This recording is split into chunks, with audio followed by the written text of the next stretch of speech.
El puente colgante se desplazó 15 centímetros a la izquierda mientras Marcus Webb se aferraba al pasamanos, con los pies firmemente apoyados en tablones de madera espaciados lo justo. Distinguía cómo se reunían en el lado opuesto del cañón, a través de la neblina que ascendía de los rápidos, con el agua espumosa agitándose 24 metros debajo de él. El Consejo Municipal, los ingenieros de Sacramento y el periodista con su libreta llegaban para averiguar si la estructura, ampliamente conocida como una trampa mortal, soportaría el diluvio que se avecinaba. Sin que ellos lo supieran, el torrente que se dirigía hacia ellos ya había arrasado todos los cruces en un radio de 80 kilómetros, excepto este en particular. Antes de continuar, por favor, infórmennos en los comentarios desde dónde nos ven hoy, y si las historias de supervivencia como esta les cautivan, entonces pulsen el botón de suscribirse. La entrega de mañana presenta una elección que rescató a todo un tren de carretas de un peligro significativamente más grave que el simple agua. Marcus Webb había residido en el territorio de Colorado durante 4 años cuando presenció el ahogamiento de Catherine Miller en el río Arkansas, un suceso que ocurrió el 9 de abril de 1851. Esto fue 3 semanas después del deshielo primaveral, un periodo en el que la capa de nieve de las montañas rocosas transformaba cada arroyo en un torrente furioso y cada río en una fuerza mortal. Sin previo aviso, la familia Miller había estado intentando llegar a la comunidad situada en la orilla norte, donde la abuela de Catherine agonizaba.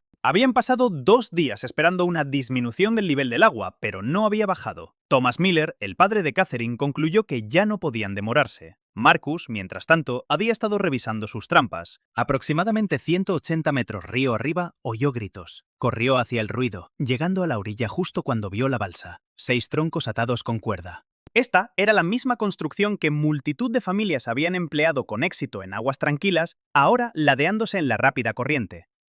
Catherine, de 7 años, fue la primera en caer al agua. Su madre, Anne, intentó alcanzarla, pero no logró sujetarla. Thomas se lanzó entonces tras su hija mientras la balsa, ahora inestable y atrapada por la corriente principal, giró una vez antes de desintegrarse. Anne se aferró desesperadamente a un tronco, gritando el nombre de su hija. Marcus actuó instintivamente, corriendo río abajo. Se adelantó al curso de la corriente, entrando en el agua hasta el pecho donde el río se curvaba y su caudal disminuía marginalmente. El agua estaba intensamente fría, sintiéndose como cuchillas afiladas contra su piel. Observó a Catherine pasar dando tumbos, con los brazos agitándose, su cabeza sumergiéndose y reapareciendo erráticamente. Se abalanzó, agarró su vestido y la atrajo hacia sí. Ella no respiraba. La sacó a la orilla, la volteó boca abajo y le aplicó presión en la espalda, imitando un procedimiento que una vez había visto realizar a un médico en San Luis. El agua salió de su boca, pero ella no tosió. Lo intentó de nuevo. Nada. Sus labios estaban cianóticos y sus ojos abiertos, pero sin vista. Los restos de Thomas Miller fueron descubiertos 5 kilómetros río abajo 2 días después, enredados en una masa de madera flotante. Anne Miller sobrevivió aferrándose al tronco, hasta que llegó a un remanso, de donde 2 tramperos la rescataron. Abandonó el territorio una semana después del entierro de su esposo e hija. Marcus viajó de regreso al este, a casa de sus parientes en Pensilvania, para el funeral, al que también asistió la mayoría del asentamiento, aproximadamente 60 personas que residían en el grupo de cabañas. Estas viviendas, junto con tiendas de campaña y construcciones improvisadas, fueron bautizadas con optimismo como River Bend. El predicador habló de la voluntad divina y de los peligros inherentes a la existencia en la frontera. Los asistentes asintieron. Todos se habían resignado a la naturaleza peligrosa del río durante el deshielo primaveral. Siempre había representado una amenaza y seguiría haciéndolo. Tal era la realidad aceptada, pero Marcus la encontraba inaceptable. De pie junto al lugar de entierro de Catherine Miller, sintió una transformación interna. Este sentimiento, que entonces no podía articular, no era precisamente tristeza, aunque también la experimentaba. En cambio, era furia dirigida a un adversario que no podía ser combatido, ni con fuerza física, ni con armas de fuego. El problema no era el curso de agua en sí, sino la incapacidad de idear un método seguro para cruzarlo. Fundamentalmente, River Bend estaba situado en la orilla sur del río Arkansas, precisamente donde el cañón se estrechaba y la corriente fluía rápidamente, incluso durante los últimos meses de verano. Durante el deshielo primaveral, el río se convertía en una barrera infranqueable durante varias semanas consecutivas. Los residentes de la orilla norte se encontraban aislados de los de la orilla sur. No se podían transportar provisiones ni correspondencia. Si una persona enfermaba o sufría una lesión en la orilla opuesta, sus opciones se limitaban a soportar la situación o perecer. Durante los 8 años transcurridos desde su establecimiento, la comunidad había realizado 3 intentos para resolver este problema, todos los cuales resultaron infructuosos. El esfuerzo inicial implicó un transbordador. Era una embarcación de fondo plano, lo suficientemente espaciosa como para transportar un par de caballos o un carro. Funcionaba eficazmente en condiciones tranquilas, pero durante los periodos de niveles de agua elevados, la corriente se volvía excesivamente potente para manejar el transbordador con cuerdas y pértigas. El transbordador se soltó durante el deshielo de la primavera de 1846 y fue arrastrado río abajo. Nadie poseía los fondos o recursos necesarios para construir un reemplazo. El segundo intento implicó un puente de madera, erigido en el verano de 1847, con un gasto que casi arruina financieramente la comunidad. Era una construcción robusta, expertamente construida por un carpintero de Ohio. Duró hasta que el hielo se fracturó en 1848. En ese momento, enormes témpanos de hielo, a la deriva río abajo, impactaron contra las columnas de soporte con la fuerza suficiente para desalojar dos de ellas, provocando que el puente se precipitara al curso de agua. El tercer intento fue menos ambicioso, simplemente un cable extendido sobre el río, equipado con una cesta que podía ser transportada de un lado a otro. Esto resultó eficaz para transportar provisiones. Sin embargo, operaba lentamente y era inseguro para el transporte humano. Un vendaval en 1849 cortó el cable, y después de esto, la comunidad abandonó nuevos intentos. Los residentes entonces cruzaban el río a pie durante los periodos de aguas bajas. Durante finales del verano y el otoño, cuando los niveles de agua eran elevados, simplemente se abstenían de cruzar. Si uno se encontraba en la orilla incorrecta al inicio del deshielo, tenía que esperar hasta junio. Esta era la verdad aceptada por todos. En las semanas posteriores al entierro de Catherine, Marcus se dedicó a observar el río con un fervor inquietante. Recorrió ambas orillas del río durante varios kilómetros, observando meticulosamente los puntos de corriente más fuerte, donde se acumulaban los detritos y el nivel máximo de agua alcanzado durante los periodos de mayor caudal. Observó que el puente de madera derrumbado había sido construido en una sección ancha del río donde el flujo parecía más tranquilo.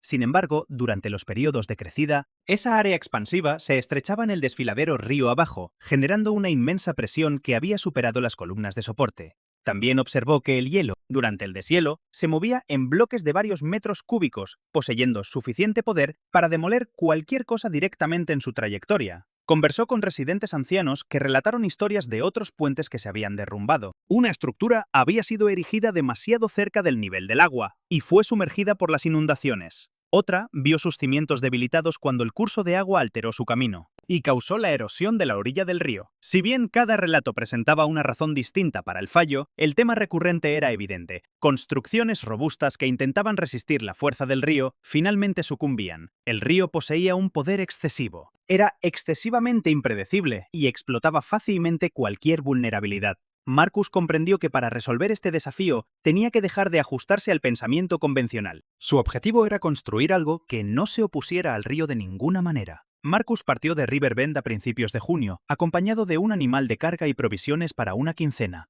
y un destino que había mantenido en secreto. Otros presumieron que viajaba a las tierras altas para inspeccionar sus trampas de verano. Sin embargo, viajó hacia el suroeste, hacia la meseta de Uncompahgre, una región donde le habían informado que un grupo de Utes establecía campamentos temporales. Buscaba comprensión, no conflicto. Los Utes habían cruzado cursos de agua en esta región durante muchas generaciones. No habían erigido puentes permanentes, ya que su estilo de vida implicaba la migración estacional. Sin embargo, poseían técnicas efectivas para cruzar el agua, técnicas que los colonos europeos rara vez reconocían.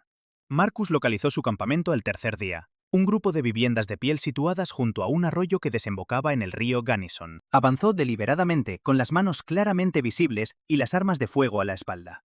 Un anciano se adelantó y Marcus empleó las pocas expresiones Ute que había adquirido de los tramperos para aclarar su deseo de observar, en lugar de dedicarse al comercio o la caza. Inicialmente se mostraron cautelosos, pero la perseverancia de Marcus le valió cierta aceptación. Durante 4 días, observó su método para atravesar el arroyo crecido. Utilizaban cuerdas hechas de fibras vegetales y piel sin curtir, extendidas entre árboles en orillas opuestas. La línea se combaba en su sección central y se impulsaban a través, mano sobre mano, con sus cuerpos suspendidos sobre el agua.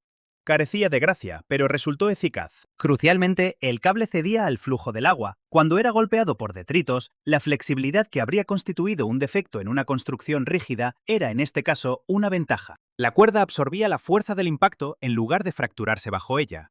Marcus partió del campamento Ute con una nueva perspectiva, aunque reconoció que una sola cuerda sería insuficiente para las necesidades de River Bend. Los individuos no podían cruzar mano sobre mano mientras transportaban provisiones o a los más pequeños. Necesitaba una solución más avanzada y no estaba seguro de dónde encontrarla. Hasta que recordó las narraciones que había escuchado de marineros en San Francisco. Viajó hacia el oeste durante una quincena, llegando a la costa a principios de julio. San Francisco presentaba una escena de desorden, repleta de individuos en busca de oro y embarcaciones congestionando el puerto. Marcus dedicó sus días a observar a los marineros en los muelles mientras manejaban el aparejo de los clíperes. Notó cómo el cordaje observó cómo el aparejo de los barcos empleaba numerosos puntos de anclaje, demostrando que la tensión, cuando se distribuía adecuadamente, podía soportar cargas inmensas. Este método distribuía la fuerza por toda la estructura. Mientras que una cuerda individual podría fallar bajo tensión, una red de cuerdas actuando en conjunto podía asegurar un mástil que soportaba varias toneladas de lona durante una tormenta. En una taberna portuaria, compró bebidas para un carpintero naval, preguntando sobre nudos, la resistencia del cordaje y la distribución del peso. El artesano entonces dibujó esquemas directamente sobre la superficie de la barra. Usando un trozo de carbón, el carpintero dilucidó los principios de tensión y anclaje, con Marcus asimilando toda la información, llenando meticulosamente un cuaderno compacto con bocetos y dimensiones. A su partida de San Francisco a finales de julio, un diseño aparentemente inviable se había formado en sus pensamientos. Sin embargo, recordó que atravesar el río Arkansas durante el deshielo primaveral había parecido una vez igualmente improbable. Marcus regresó a Riverbend a principios de agosto, trayendo consigo 90 metros de cuerda de cáñamo, una docena de anillos de hierro, cada uno pesando 2,3 kilogramos, y un sistema de poleas. Su propuesta, que provocó risas cuando la presentó, implicaba construir un puente aéreo sostenido únicamente por cordaje y fuerzas de tracción. El Consejo Municipal escuchó su propuesta durante 10 minutos antes de que Gerald Hoffman, el presidente y exbanquero, lo detuviera. Carecían de fondos para un proyecto de puente adicional, ya que la comunidad había sufrido pérdidas significativas por empresas anteriores fallidas. Si Marcus deseaba construir su puente de cuerda, tendría que proceder de forma independiente y asumir todos los costos él mismo. Marcus había anticipado este resultado. Aunque la mayoría de sus ahorros se habían gastado en provisiones en San Francisco, quedaban fondos suficientes para que él soportara la temporada de invierno. Con prudencia, no necesitaría financiación municipal. Su única petición era que se abstuvieran de obstaculizar. Eligió meticulosamente su sitio, la sección más estrecha del cañón. En este lugar, el río estaba comprimido entre paredes de piedra. El cruce medía 24 metros de ancho, pero las orillas del río consistían en granito robusto en lugar de tierra susceptible. Crucialmente, los lados del cañón ascendían perpendicularmente 6 metros más allá del nivel más alto del agua, asegurando que su puente permanecería despejado incluso durante las inundaciones más severas. Los puntos de anclaje eran primordiales. Si cedieran, toda la construcción se precipitaría al curso de agua. Marcus dedicó una quincena a preparar las ubicaciones de anclaje en ambas orillas, comenzando con la perforación en el granito. Empleando un taladro manual y brocas metálicas, trabajó muchas horas al día para perforar agujeros de 45 centímetros de profundidad. Esta perforación resultó ser una labor excepcionalmente ardua. Sus manos primero desarrollaron ampollas, luego se endurecieron en callos solo para volver a ampollarse. Cada agujero individual requería un día entero para completarse, y necesitaba 4 agujeros de este tipo en cada lado. Colocado estratégicamente para diseminar el peso a través de numerosos puntos, se insertó un anillo de hierro en cada cavidad. Sin embargo, no se limitó a martillarlos con el deseo de su estabilidad. Preparó una mezcla de cemento usando cal, arena y agua, siguiendo una receta compartida por el carpintero naval. Esta mezcla se vertió luego en los agujeros perforados. Los anillos quedaron profundamente incrustados y se dejó fraguar el compuesto durante 3 días. Este proceso produjo anclajes firmemente fijados en roca y hormigón, capaces de soportar varias toneladas de fuerza de tracción. Probó individualmente cada anclaje, atando una cuerda y ejerciendo toda su fuerza, añadiendo posteriormente la masa de piedras hasta que estuvo seguro de su integridad inquebrantable. Mientras el cemento fraguaba, Marcus preparó su cuerda. Aunque la cuerda de cáñamo era robusta, perdía fuerza al humedecerse. Dedicó una semana a cubrir cada centímetro de su cuerda con una mezcla de alquitrán de pino y cera de abejas. Trabajó meticulosamente la capa protectora en las fibras, asegurándose de que la cuerda se volviera impermeable al agua y resistente a la descomposición. Esta tarea fue laboriosa, manchando sus manos de alquitrán oscuro. Sin embargo, este esfuerzo duplicaría la vida útil de la cuerda. A principios de septiembre, sus puntos de anclaje estaban asegurados y su cuerda preparada, lo que permitió que comenzara el trabajo de construcción real. Las multitudes ya se congregaban a lo largo de las orillas del río, ansiosas por presenciar lo que estaban convencidas sería su dramática caída. El obstáculo inicial implicaba tender los cables primarios a través del abismo de 24 metros. Marcus no podía lanzar una cuerda con precisión a tal distancia, ni podía atravesar el aire para transportarla. Su método implicaba el mecanismo de poleas que había transportado desde San Francisco. Ató un extremo de una cuerda guía ligera a la orilla sur. Posteriormente, empleó un arco para lanzar una flecha, con la cuerda arrastrándose detrás, sobre el cañón. Necesitó 6 intentos antes de que la flecha alcanzara con éxito el lugar deseado en la orilla norte. Después de asegurar esa cuerda guía inicial, la utilizó para arrastrar sus cables principales más sustanciales, uno por uno. El puente fue diseñado para ser suspendido de 4 cables principales. Cada cable tenía el grosor de la muñeca de un hombre. 2 cables se extendían a lo largo de cada flanco de la pasarela peatonal, estableciendo el marco de soporte fundamental. Marcus sujetó cada cable a los anillos de hierro. Incrustados en el granito, luego empleó un cabrestante español, un aparato de palanca básico, para tensarlos hasta que vibraran por la tensión.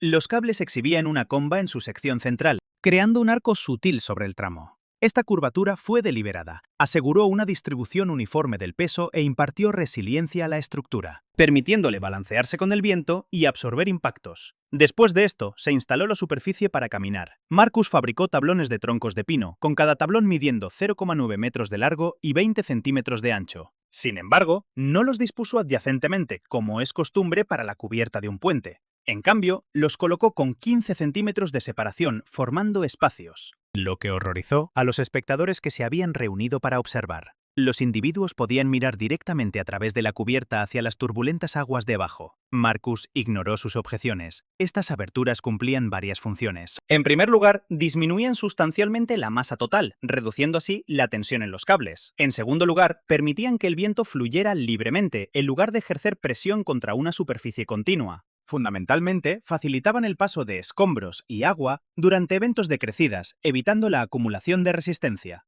Aseguró cada tablón a los cables primarios, empleando soportes de cuerda verticales, que formaban una intrincada red de uniones que distribuían el peso por toda la construcción. Cada tablón estaba suspendido de 4 puntos distintos, con 2 a cada lado. Si una sola conexión cediera, las 3 restantes mantendrían su sujeción. Esta disposición se replicó a lo largo de todo el tramo de 24 metros, estableciendo una redundancia que hizo el puente más robusto que cualquier parte individual. Los pasamanos constituyeron la última característica significativa. Marcus tendió cuerda a lo largo de ambos bordes a la altura del pecho, sostenida por postes verticales colocados cada 2,4 metros. Estos pasamanos no solo servían para el equilibrio, formaban una parte integral del marco de carga, unidos a los cables principales de una manera que contribuía a la estabilidad general del puente. La fuerza del viento que empujaba contra los pasamanos se transfería a los cables primarios y luego a los anclajes, evitando que la superficie de paso se volviera inestable. A finales de septiembre, el puente estaba terminado. Se balanceaba visiblemente incluso con una suave brisa, y los huecos entre sus tablones le daban un aspecto frágil e inacabado. Los espectadores observaron su movimiento, tildándolo de trampa mortal. Gerald Hoffman, de pie en la orilla sur, declaró públicamente que nunca pisaría una estructura tan mal concebida. Mientras otros estaban de acuerdo, Marcus había completado su construcción prevista. Ahora necesitaba demostrar su fiabilidad, así que puso a prueba el puente el 1 de octubre.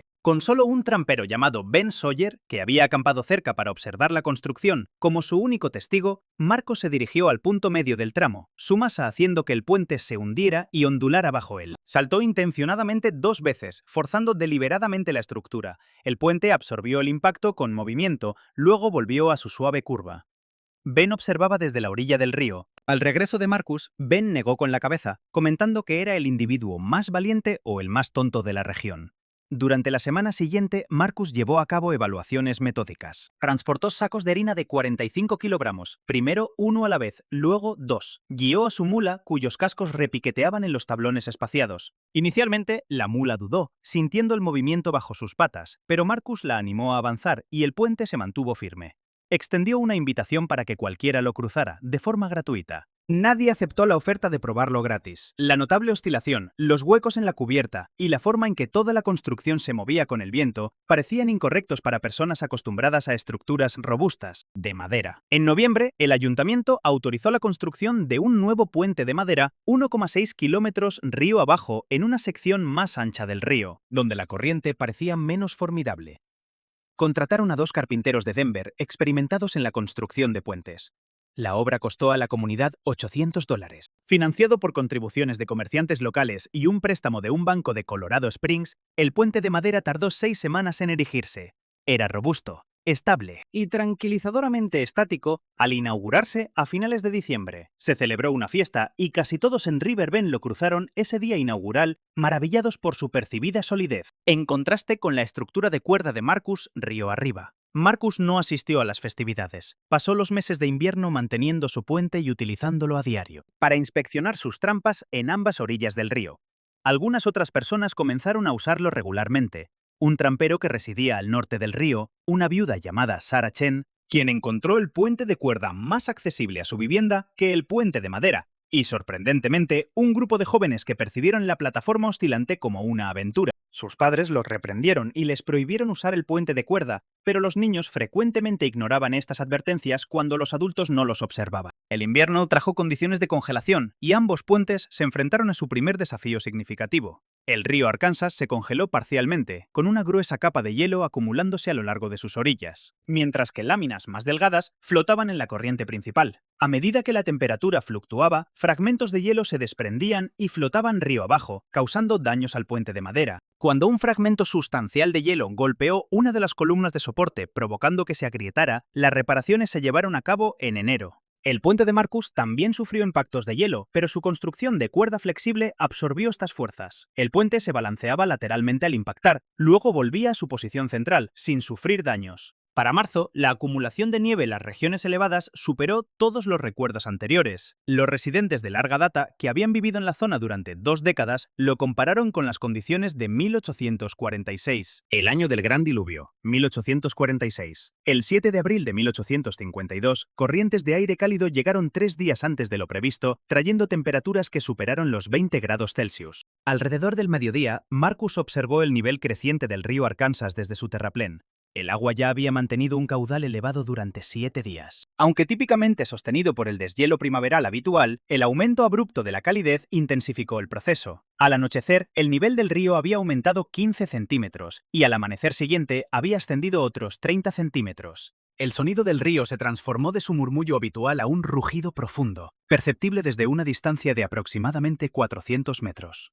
Los residentes de Riverbend comenzaron a reubicar provisiones y sus animales a terreno elevado. Esto constituía una medida rutinaria durante el deshielo primaveral, una precaución anual, pero Marcus percibió una característica inusual en esta ocasión. El ascenso del río no era meramente constante, más bien estaba aumentando en oleadas intermitentes, como si volúmenes sustanciales de agua estuvieran siendo descargados en olas sucesivas río arriba. Este fenómeno particular lo había observado él anteriormente, 4 años antes, cuando una barrera de hielo se había formado en el terreno elevado y posteriormente se había roto abruptamente, enviando un formidable torrente de agua río abajo. Comunicó esta observación a Gerald Hoffman, proponiendo que los individuos se reubicaran en el terreno accesible más elevado y se prepararan para una inundación significativa. Hoffman expresó gratitud por su preocupación, pero afirmó que no había necesidad de alarmar a la población. Para el 9 de abril, la elevación del río había superado sus niveles primaverales típicos en 1,2 metros. El puente de madera situado río abajo permanecía sin sumergirse, pero la velocidad de la corriente que pasaba por debajo era tan extrema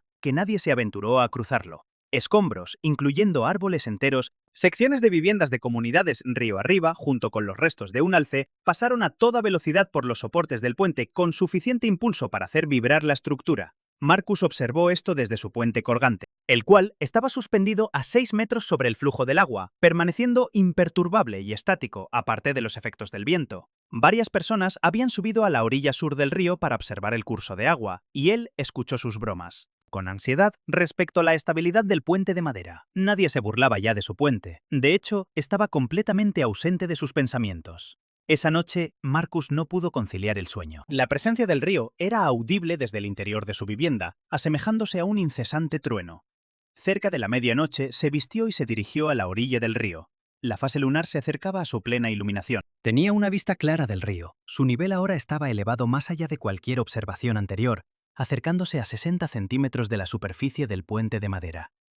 Mientras continuaba observando, un tronco de árbol sustancial chocó con una de las columnas de soporte centrales. La fuerza del impacto fue lo suficientemente audible como para ser percibida por encima del tumultuoso sonido del agua. El puente vibró intensamente, pero mantuvo su integridad estructural. Al amanecer, Marcus permaneció en la orilla del río. Individuos adicionales comenzaron a llegar, impulsados por el mismo impulso innato que había sostenido su vigilia durante las horas nocturnas. Se congregaron en pequeños grupos, mirando fijamente el río, que ahora presentaba una apariencia menos parecida al agua, y se asemejaba a una entidad viviente que se esforzaba por liberarse del desfiladero.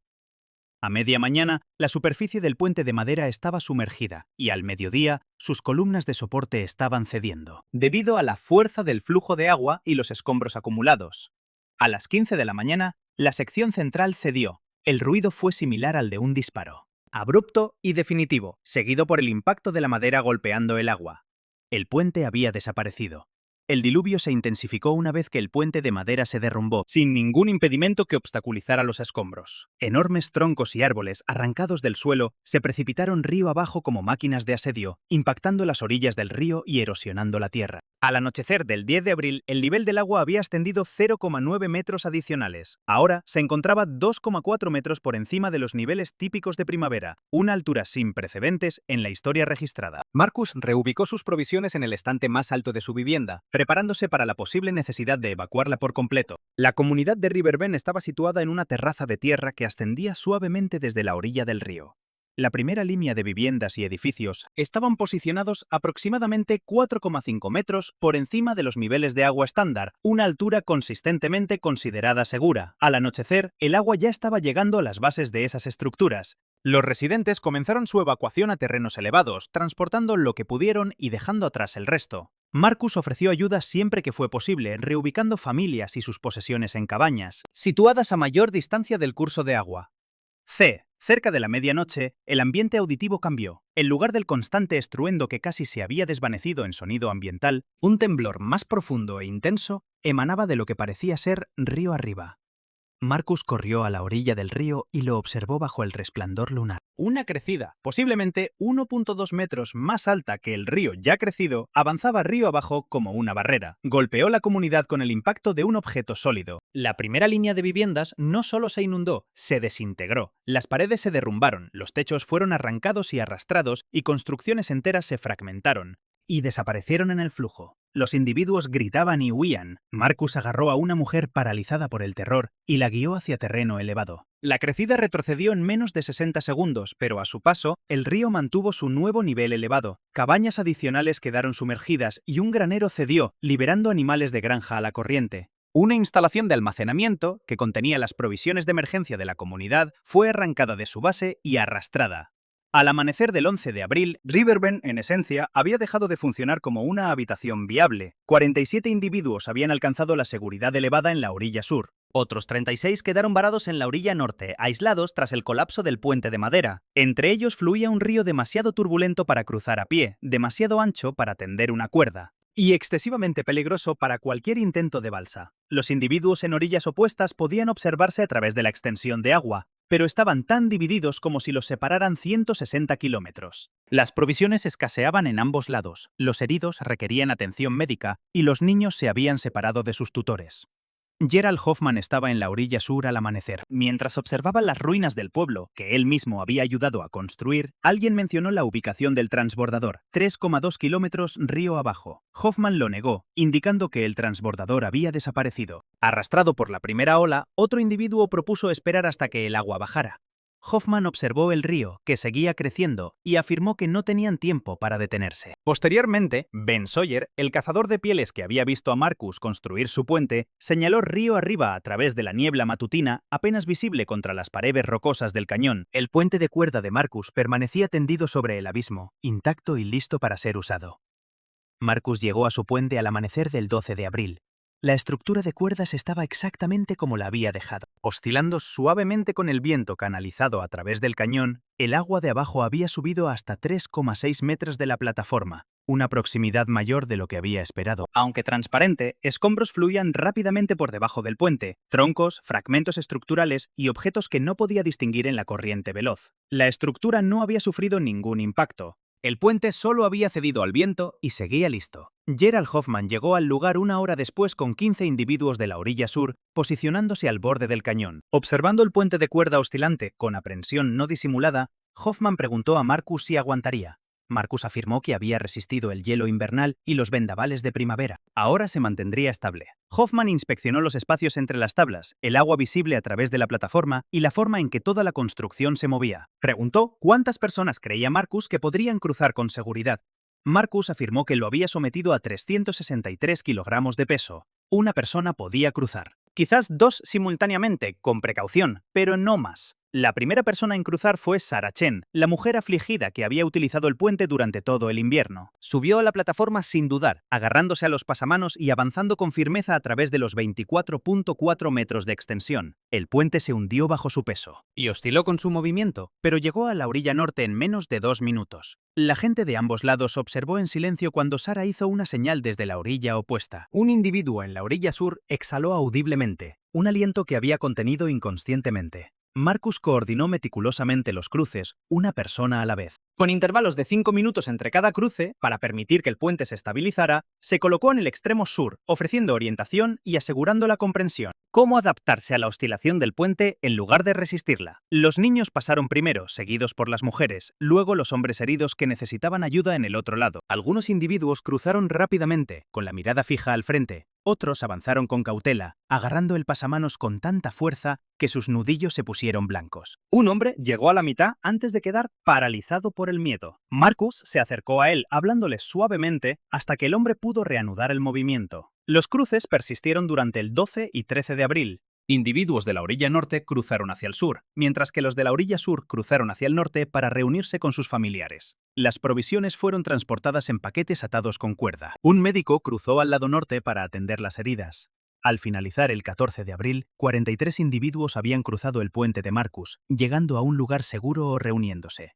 Ningún individuo había caído. Ni una sola tabla había cedido. La estructura que todos habían calificado de trampa peligrosa se había transformado en el único vínculo que preservaba la conexión de la comunidad. Para el 15 de abril, el nivel del río finalmente comenzó a descender. Los habitantes de ambas orillas comenzaron la tarea de reconstruir la devastación causada por el diluvio, y Gerald Hoffman se encontró en terreno firme. Habiendo cruzado el puente de cuerda por primera vez, informó a Marcus que sus juicios anteriores habían sido completamente erróneos. El río Arkansas volvió a sus niveles habituales a principios de mayo, dejando atrás un paisaje significativamente alterado. Riverbend había desaparecido. La mayor parte del asentamiento inicial había sido arrastrada o había quedado irreparable. Los habitantes restantes reubicaron su comunidad en un terreno elevado.